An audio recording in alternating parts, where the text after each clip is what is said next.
Welcome back to another explainer. Okay, we're heading back to the freezing, incredibly eerie month of December 1900. I want you to imagine being stationed out on this wildly remote, totally desolate Scottish island. I mean, literally surrounded by nothing but the violent, unpredictable ocean. Today, we're unpacking a really chilling one, the mystery of three lighthouse keepers who just vanished into thin air without a single trace. It's one of those cases that has completely baffled experts for well over a century now. You really have to ask yourself, was this just a tragic natural accident out in those harsh elements, or was it something a whole lot darker? Well, we're going to break the whole thing down, the timeline, the actual physical evidence, and the most prominent theories, step by step, just to see what the facts really tell us here. So let's start by looking at the men at the absolute center of this mystery. The absolute most crucial point here is understanding who was actually out on this isolated rock. So, there were exactly three keepers on duty at the Flannan Isles Lighthouse.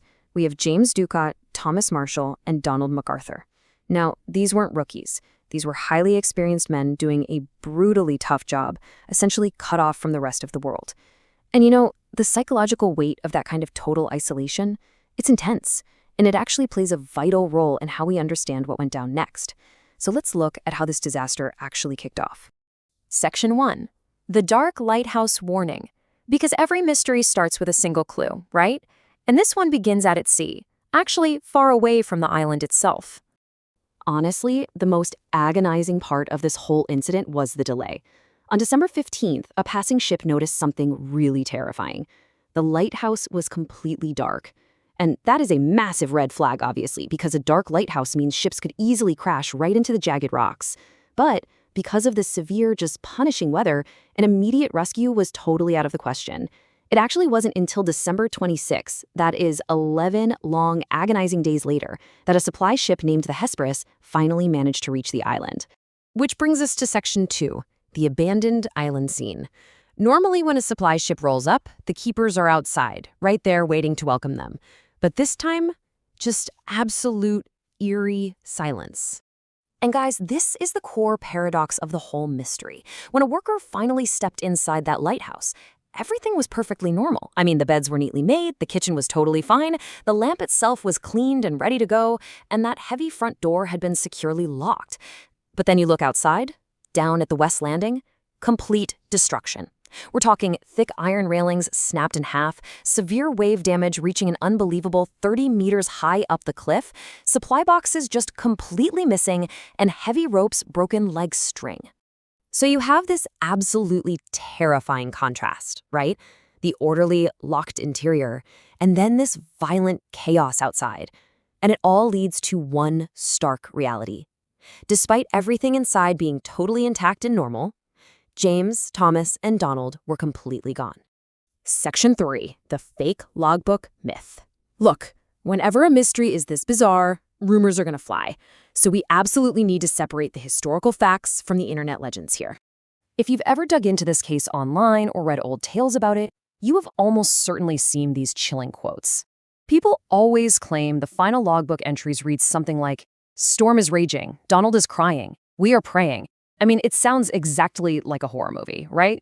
Think about it. Highly experienced lighthouse keepers, these hardened men who have spent years at sea, suddenly breaking down and crying in fear? Well, modern historians confirm there is zero authentic proof that those entries ever actually existed. It's highly, highly likely that sensationalist newspapers just completely made up those dramatic quotes later on to sell more papers. It's a great reminder of human psychology, really.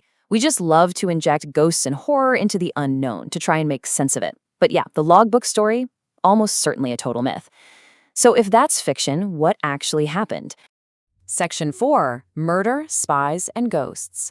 Because human nature demands an explanation, the public naturally came up with plenty of wild ones. Let's just run through them quickly. First, the murder theory. The idea that a fight broke out, one guy killed the other two, and then somehow perished himself. The problem? Absolutely no blood, no signs of a struggle, and zero evidence of violence anywhere on the island. Okay, second, the spy theory. It was the year 1900, so some people speculated that German spies kidnapped them. But again, absolutely no proof, and literally no logical motive whatsoever. And finally, the paranormal theories. Ghosts, sea spirits, or, my personal favorite, alien abduction. These got really famous, but obviously they lack even a shred of scientific or physical evidence. As impartial observers, we have to follow the physical evidence. And honestly, it points somewhere else entirely. Section 5. The rogue wave theory. Because this is what most modern experts and lighthouse researchers believe actually went down out there. So here is how the authorities actually pieced the event together. Remember that massive storm damage outside we talked about? Investigators theorized that Thomas Marshall went out first to check the damage down at the West Landing.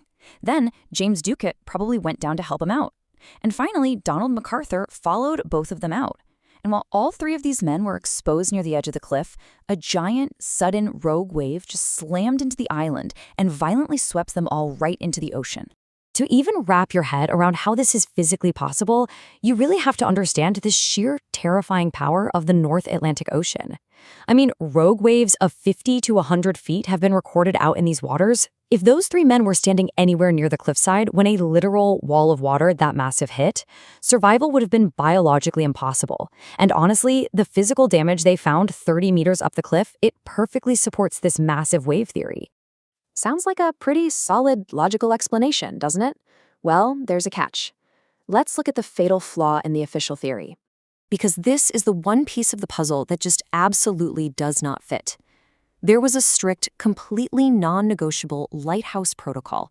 One keeper must stay inside the lighthouse at all times.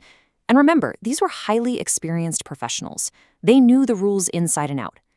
Leaving that lighthouse completely unattended would have been absolutely unthinkable for them. So why on earth did all three men break strict protocol and go outside at the exact same time? Section 6. The unanswered questions. And that one paradox is exactly why this case still endures today. We are basically left with a series of really chilling facts. The bodies of James, Thomas, and Donald, never found. We still don't know why all three men suddenly decided to break their strictest protocol and leave the lighthouse totally unmanned, and we have no idea what exact terrifying event triggered that sudden abandonment. I mean, the door was locked behind them, the beds were perfectly made, the lamp was completely clean. It was literally as if they stepped out for just a single second, never to return. Which brings us right back to our final, lingering question. Why did all three go outside together? It is one of history's most famous unsolved disappearances for a very, very good reason. Perhaps the ocean really did just swallow them, or perhaps there was something else on that desolate island. The truth is something those three men took with them. Anyway, thank you so much for exploring this fascinating historical mystery with me in today's explainer. Keep seeking the facts, and I'll catch you in the next